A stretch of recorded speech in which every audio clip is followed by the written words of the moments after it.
In the 90s, pop punk was essentially a contest of who could tell the best fart joke. But going into the 2000s and 2010s, it started to be a little bit more sad boy oriented. So I got my snapback, my thick frames, and my button up, because today we're talking about Tumblr sad boy pop punk from about the 2010s era. Now it's going to be a few years before the 2010s and a few years after. There's going to be some bleed through here, but if you want to significantly ruin pop punk for yourself, this is going to be the genre to dip into. Because this is not quite emo, it's not quite Midwest emo, it's not quite hardcore, it's not quite post-hardcore. This thing didn't really know what it was, but out of all that uncertainty, it ended up finding its identity on tumblr.com through pizza memes and glasses memes. Hey ladies, how's it going? It's your friendly neighborhood gatekeeper here, and today we're going worst to first in the sad boy era pop punk catalog. Now if you look at me, I look like I am a huge fan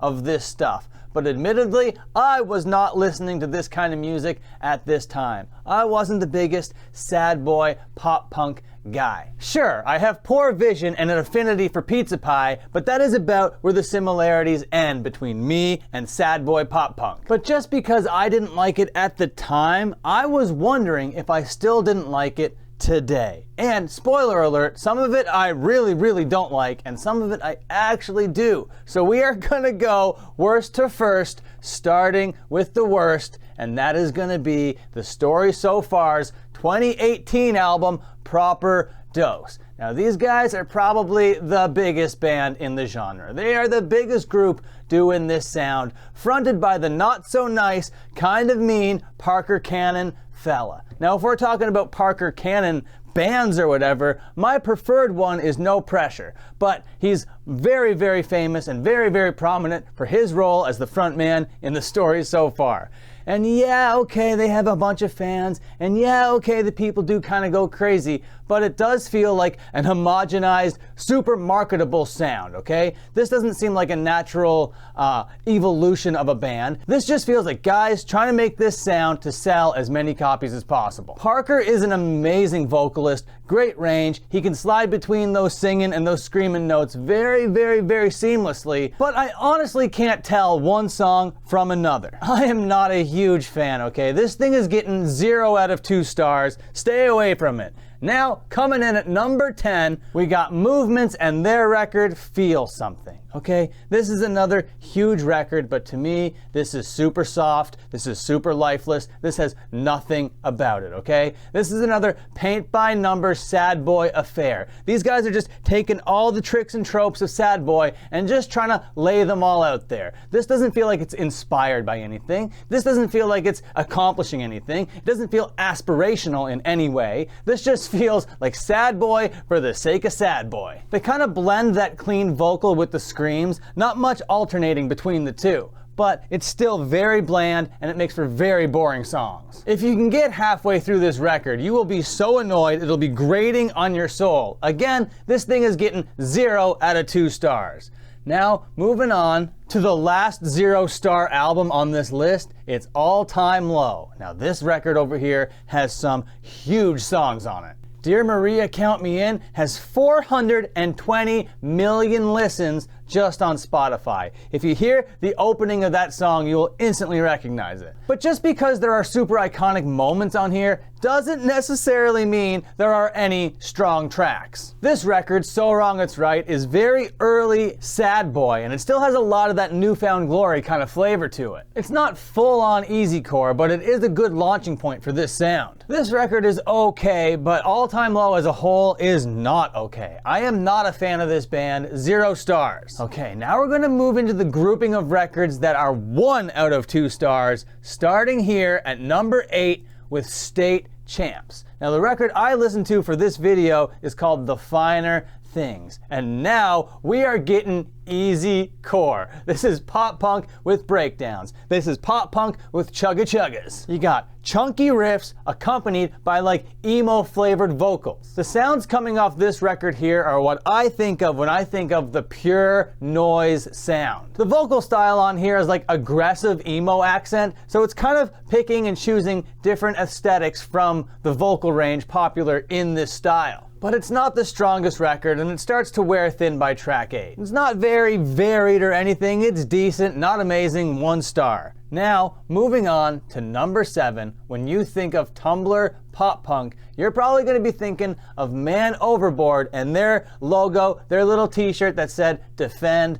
Pop Punk." But when you think retroactively about Man Overboard, you think of them as being a pretty big name in the genre. But that's not the case. All these other bands have listens in the millions, in the tens of millions, and in the hundreds of millions. Man Overboard over here are just still getting listens in the thousands. The record is muddy, it's not really the best produced, it's not really the best performed, it's kind of pretty sloppy if I'm being honest with you. So musically this stuff is not very essential, but because of their Defend Pop Punk slogan, they're very essential culturally. But this is another record you can listen to if you want to sufficiently ruin pop punk for yourself. Now moving on to number 6, we got one of the most iconic records in this genre. We're talking about Neck Deep's 2015 record, Life's Not Out to Get Ya. This is a massive record and the iconography of it is going to live on forever, but it's not even their most popular release. This thing's got songs, the lyrics are great, it's full of style, it's loud, it's clear. It's really a rich and full experience. There's enough beef to sink your teeth into, it's varied and dynamic, and has a pretty decent little runtime to it too. I gave this thing 1 star. Okay, now moving on to the last 1-star affair over here at number 5,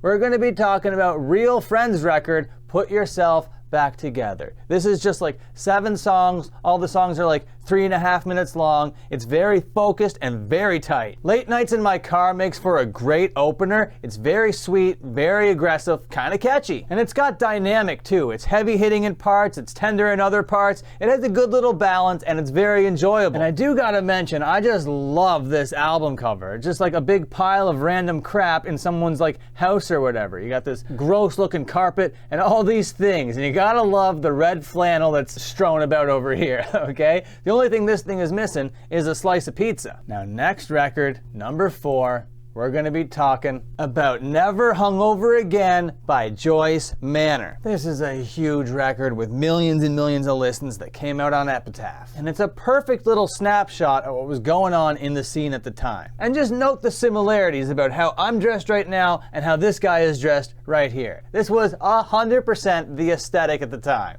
Button-ups, snapbacks, and thick frame glasses. And they weren't afraid to hammer home that aesthetic. That is what it was. This record came out in 2014, and the vocals can get pretty aggressive, but not really full-on screams. They just kind of go into raspy territory. And Catalina Fight Song might be the best song written ever in this style, and it's only 1 minute and 5 seconds long. So yeah, it's great. It's a 2-star listen. Now moving over here is another 2-star listen, is Tiger Jaw's debut record that came out in 2008. A self-titled little number over here, and we're finally seeing the cheesy pizza happening on the album cover. These guys weren't afraid to do that aesthetic because it wasn't really an overall trope yet. These guys over here helped establish that. And this record over here is just like pop punk emo without the distortion, okay? This is just a sweet little record. It is peak pizza, Tumblr, pop punk. Not a whole lot of screams, it's more snotty and whiny than anything else. But it's tight and groovy and catchy, and it's performed by great players. It's highly enjoyable, and Arms Across America is probably my favorite track on this thing.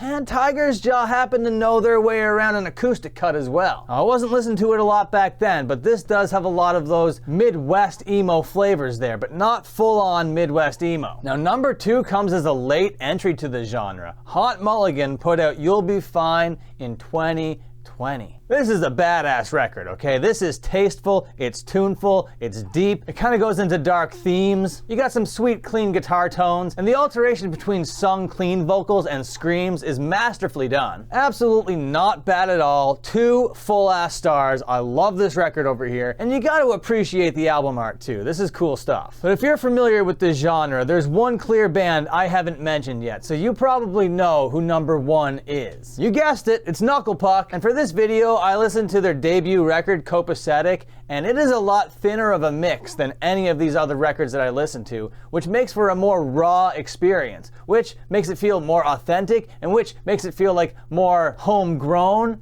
and from the soul. You know, this record is awesome. But not only is it cool from an aesthetic point of view, this thing is just masterfully written. The dynamics, the peaks, the valleys, it takes you on a full-ass journey. The sound work, the textures, the atmospheres, so thoughtful and purposeful. Just awesome poetic lyrics delivered by a great vocalist, okay? This stuff is amazing and kind of goes beyond. It kind of transcends this whole genre, in my opinion.